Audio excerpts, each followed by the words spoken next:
We did a cheating one here, sure. The year was 2024. Marvel finally decided to stop making garbage. Okay. DC decided to continue making garbage. Australia... Okay, DC's gotten better. Apparently Superman's pretty good. I will give him at least this. They've improved. Anyway, back to me. somehow managed to break dancing. And Yu-Gi-Oh! Was about to host its American World Championship qualifiers. Now, unlike the other stories I've told in this series so far, you might actually recognise our hero today, as he's actually a popular content creator and competitor at this year's World Championship. No! Mike Thomas, aka Trishula TTV. Oh no. Oh no. Oh no. And I thought, since Worlds is happening in less than a week, that it would be pretty cool to showcase a crazy tale from one of its competitors on his road to the World Championship, to build up some hype for him and the event before it begins. Also, quick shout out to the Hardercast podcast, where I heard Mike himself originally tell this tale. It's a great podcast and I highly recommend checking it out. I'll leave a link to both that and Mike's Twitch channel in the description down below, so please go check them out. So this event was coming right off the back of Master Duel's WCQ, which is Yu-Gi-Oh's virtual version of the IRL game.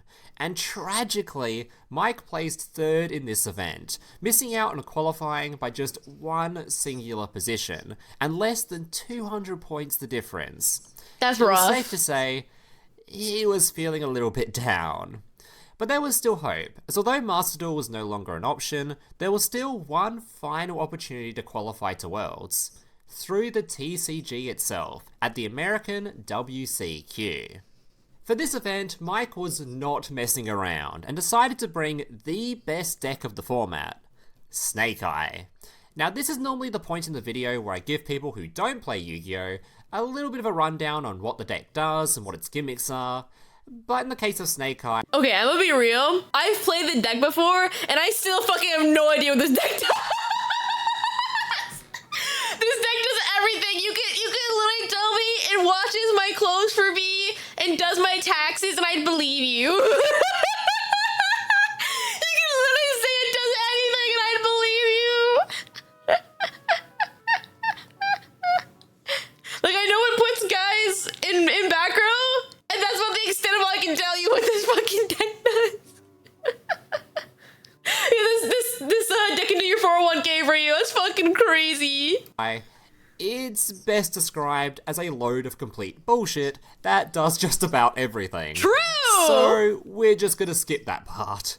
Now, after having an incredibly successful tournament run, Mike managed to find himself in the top 8 of the event. Jeez. So just as long as things continued to go smoothly, he was now only 2 series away from qualifying for Worlds. Well, let's just say, his top 8 match didn't exactly go according to plan. Both Mike and his opponent sat down at the table and prepared to begin their duel. There was just one small problem. You see, Konami had told them before the match, this duel was going to be a written feature match, which basically means a guy would come over with a laptop and write down everything that happened during this duel to be posted in an online article. Oh. Now these features are normally a little annoying for players, as it often causes pauses during the match whilst the writer catches up, but typically it was only a mild inconvenience. But this time was a little different. Mike looked around the table and noticed the writer hadn't actually arrived yet. 5 minutes pass. 10 minutes pass. 15 minutes pass. Oh no. 20 minutes pass, and eventually the writer finally rocks up so they can begin the duel. And keep in mind, this meant that because the duel was now so late, they were going to hold up the entire rest of the tournament. No. Because I'm sure players playing the top 8 of a WCQ really need to have the added pressure of holding up the entire event. And the funniest part about this delay was the written feature match ended up getting completely scrapped anyway, because this duel turned out to be a bit of a disaster. So the match began, and both players drew their opening hand. Mike had won the coin toss and elected to go first. He looked down at his hand, and he was completely stoked. It was a nutty hand, with plenty of starters and ways to play through potential disruption. He began his turn by normal summoning Snake Eye Ash, which is the deck's main starter monster, but was immediately met with an effect failure from his opponent. The trauma I Which just negates feel. its effect. No biggie, Mike's hand was completely cracked, so he knew he could easily play through this. So he went to cards in hand. Mike stopped and looked up to see his opponent was now staring directly at him. Did he just say cards in hand? I've only played one card. Why on earth do we need to know how many? Ah, shit. Now, for you guys that don't know, Yu-Gi-Oh! Starting hand size is 5.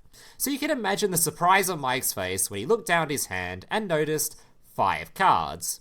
Which would be great and all, only he just played a card. No! Yeah. Instant game loss. Now Mike, even to this day, still has no real idea what happened. Maybe 2 cards got stuck together, maybe a miscount. Whatever it was an accident, but it still resulted in an immediate game loss. Game 2. Now Game 2 was actually pretty boring, as Mike just sort of snake-eyed all over his opponent, tying up the score. So we're actually just going to skip this game and go straight to Game 3. The game begins, and this time his opponent went first. His opponent was playing Yubel, which is considered by most to be the second best deck in the format, and unfortunately for Mike, his opening hand wasn't exactly the greatest for going second. He did manage to draw an Effect Veiler, which prevented some of his opponent's plays, but still let his opponent build up a very significant end field of multiple disruptions, to which he then passed the turn. Mike drew for turn and hit Dark Ruler No More, which is a card that negates all of his opponent's monsters, but at the cost of not being able to damage them for the turn. He immediately activates the ruler and begins trying to set up a field. He special summons a Diabell, but is immediately hit with a Morna, which for those of you that don't know, is basically just another negate from hand, only this time if the negated monster leaves the field, the controller would also take a bunch of burn damage. Unfortunately, Mike's options were very limited, so without being given much of a choice, he had to just take the burn damage by activating Original Sinful Spoils, which removes his monster from the field, instantly taking 2500 damage, in order to summon out Snake Eye Ash from the deck. Ash allows him to search his deck for a card, but upon looking through his deck, he realized something. During siding between games, he'd actually taken out Temple, which is something he would normally never do, and that card was one of the vital pieces needed for the line of play he was about to try to go down. So, he had to come up with some sort of backup plan. He grabbed an Oak from his deck and then used his Snake Eye Ash on the field to link summon out a Relinquished Anima, pointing directly at his opponent's rage. Anima is a card that can suck up anything it's pointing to, so he's immediately forced out a response from his opponent, who upon the activation of Anima, chained a Shavara in hand to destroy his own rage and summon itself to the field. This also triggers the effect of Yama in his graveyard, which revived the doggo back to the field. Crucially, his opponent made a massive misplay, as Yama also has a bonus effect where upon its revive, it could also destroy a card on your own field, which he'd forgotten to do, leaving the Shavara on the field. This was a bit of an oopsie, considering Shavara locks the player into only summoning fiends whilst it is face up on the field. Keep that in mind. Okay. From here, there really wasn't a whole lot Mike thought he could do, so he just normal summoned Oak, which could revive the Ash from the graveyard. But this was immediately met by his opponent's Rage's effect, which can use one of Mike's monsters for a link summon, to which he used the freshly revived Ash. Both cards went straight to the graveyard, and his opponent picked up his extra deck and began sifting through it to grab a monster to summon.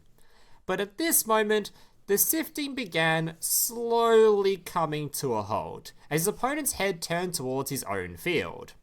With a completely dead expression, his opponent was now staring directly at his own fiend-locking Shavara that he'd forgotten to remove. It's so rough. He was forced to summon a fiend here, rather than what would have been a game-winning SP Little Knight.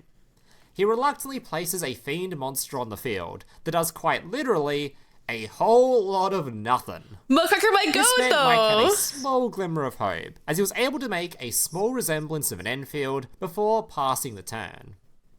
At this point, Mike was still pretty sure he was screwed, as he didn't really manage to set up that big of an end field.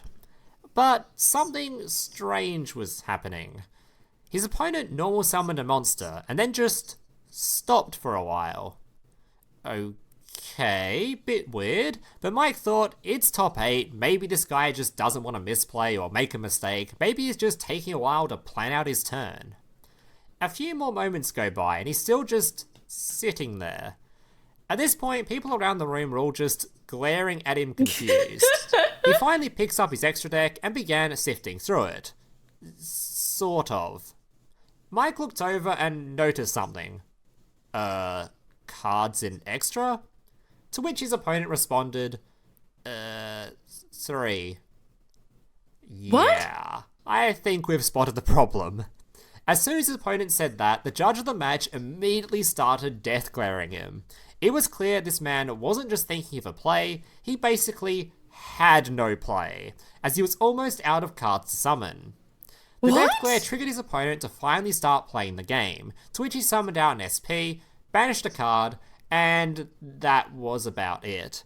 A single SP and a bunch of 0/0 monsters that don't do anything. That's He then so ends his bad. turn, and keep in mind, in Yu-Gi-Oh!, all duels are on a time limit, and once the clock reaches 0, the player with the highest life points wins the duel. And due to his opponent's incredibly slow turn, there was only 7 minutes left on the clock, and Mike was down 2,500 life points. Mike had to play fast, and immediately started comboing off. He had enough cards remaining in hand to easily play through the 1 bit of disruption that SP offered and decimate his opponent's life points, so he begins comboing off. Can I see Graveyard?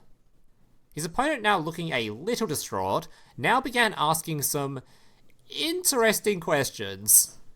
Not sure why he'd need to see the Graveyard at this moment, but sure, go ahead. Okay. Can I get a translation of original Sinful Spoils? Mike slowly looked up from his comboing. Did this dude just seriously ask for a translation?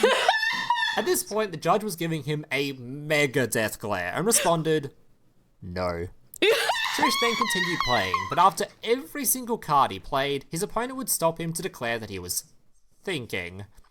Keep in mind, the only interaction he had was a single SP on the field and no cards in hand. It got to a point where Mike said, dude, just tell me when you're going to use it, I'm going to keep playing. And at that moment, the death glaring judge had clearly had enough and issued a slow play warning. Turns out, this wasn't even his first slow play warning at the event, meaning it resulted in an instant game loss. Mike had won the match. That sounds like the most disastrous a... Worlds Qualifier game in history. Oh my god, it was so stressful, it was so insane. And then I look up from like this game and, you know, like the production lights are all on us because they've like started streaming our game because it's taking forever. Yeah. And I look up and like just Billy is standing there and there's like the production lights behind him. He's like reaching out to shake my hand. It looked like the Mercy meme from Overwatch. Like when Billy Frey, it's like, congratulations. I'm like, oh my god, I finally got through this game. This is what... And that's going to mark the end of today's tale. From here, Mike went on to win a pretty looking trophy, as well as being granted a world spot for finishing runner-up at the qualifier. Thank you so much, Mike, for sharing your story online. That's and crazy. Please remember to support him in the upcoming World Championship this weekend, as well as go check out his content. Now, as per usual, if you too have a story or tale... That's crazy. The Mercy meme got me, bro. The Mercy meme is so good. Oh my god. Yeah, thank you, Loom, again. Let me watch your videos. I really appreciate it. They're fun. They're so fun. Yeah, thank you for hanging out with me. If you're not subscribed, be sure to subscribe. I'm trying to hit 100K. We're getting close. We're getting close.